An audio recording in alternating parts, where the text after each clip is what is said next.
Rare Titles from the American Antiquarian Society, or Rare Titles for short, supplies researchers with an unprecedented access to over 1 million pages of female-authored content. This collection contains over 5,700 monographs, representing over 2,000 individual authors, selected from across the American Antiquarian Society's collections. These items were selected not only because of their importance to women's history, but more importantly, because they were authored by women. This resource has exciting implications for digital humanities, because as a large body of women's writing, it has a clearly defined data set. For researchers and students in the fields of women's history, social history, and gender studies, this is an excellent beginning for many digital humanities projects. This video will explore how Rare Titles can be used in conjunction with the Digital Scholar Lab in order to explore women's writing and authorship in more depth. The ability to locate female-authored content is very important for supporting feminist digital humanities because it means that women's writing can be explored in new and exciting ways. Digital humanities is sometimes criticised for furthering the hegemonic and patriarchal academic discourse. And so by providing greater access to female-authored content, this resource helps to go some way to addressing that issue. The Gale Digital Scholar Lab is the perfect tool for introducing students and researchers to digital humanities, and when used in conjunction with Rare Titles, it provides great opportunities for instructors and learners of women's history. From the advanced search in the Gale Digital Scholar Lab, a user can filter their search by database and by source library to only return results from the Women's Studies Archive and the American Antiquarian Society, and from the results page can further filter by module, selecting only Rare Titles. Searching and filtering in this way pulls every item from Rare Titles, resulting in a content set of female-authored works, and an excellent starting point. For anyone new to digital humanities, this is a simple and unintimidating beginning from which to explore women's writing and authorship using tools found in the Digital Scholar Lab. So where could you go from here? First, you might want to identify the themes or common topics within the content. A user looking for their next essay or dissertation topic could apply the topic modelling and Ngram tools to gain inspiration. Ngrams can be used to help identify the most commonly occurring words or phrases within our content set, which otherwise would be extremely difficult to identify without intensive close reading of each document. This gives the user a sense of the kinds of topics that are most popular within this collection, and by extension, in women's writing of the period.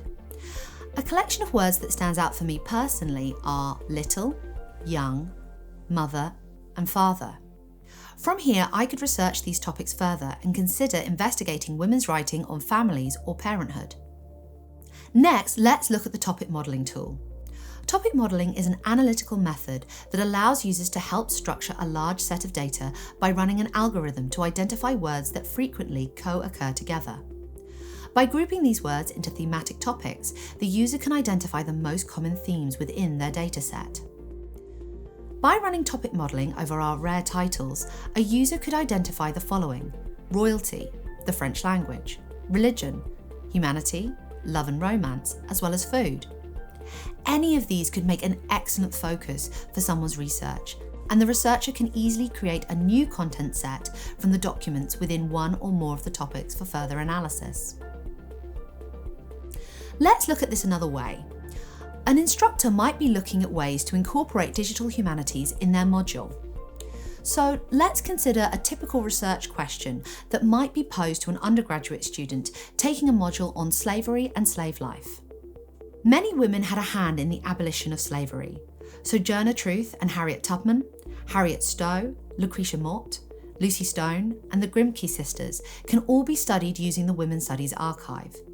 But what can analysis of women's 19th and early 20th century writing tell us?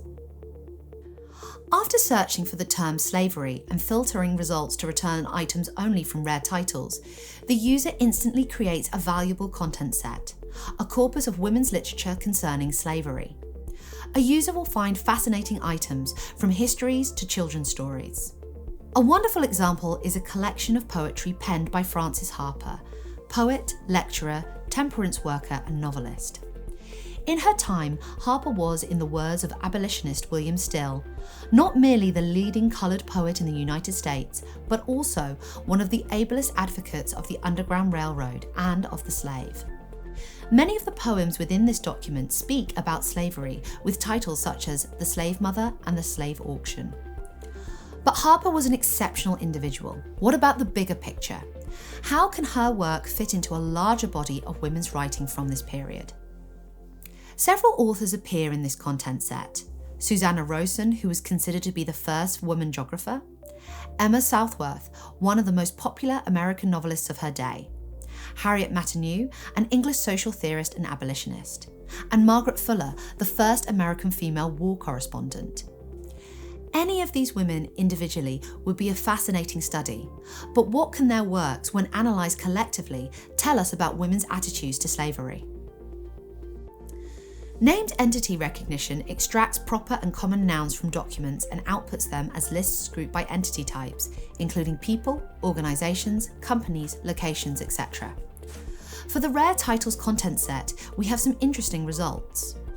For cultural group, it's curious that French, English, British, Italian and German are more frequent than American.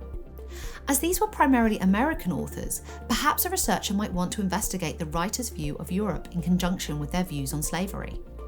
Christian and Jews are also both high on this list, so perhaps the documents will speak to the religious arguments for or against slavery. Plus Roman also appears, an ancient civilization known for owning slaves. This could be another interesting avenue for research. Under the event category, unsurprisingly, Civil War, Revolution and Revolutionary War are high on the list, but so are Indian War, Mexican War and the French Revolution. For law, top results include the Constitution and the Habeas Corpus Act, but so are the Stamp Act and the Canada Temperance Act.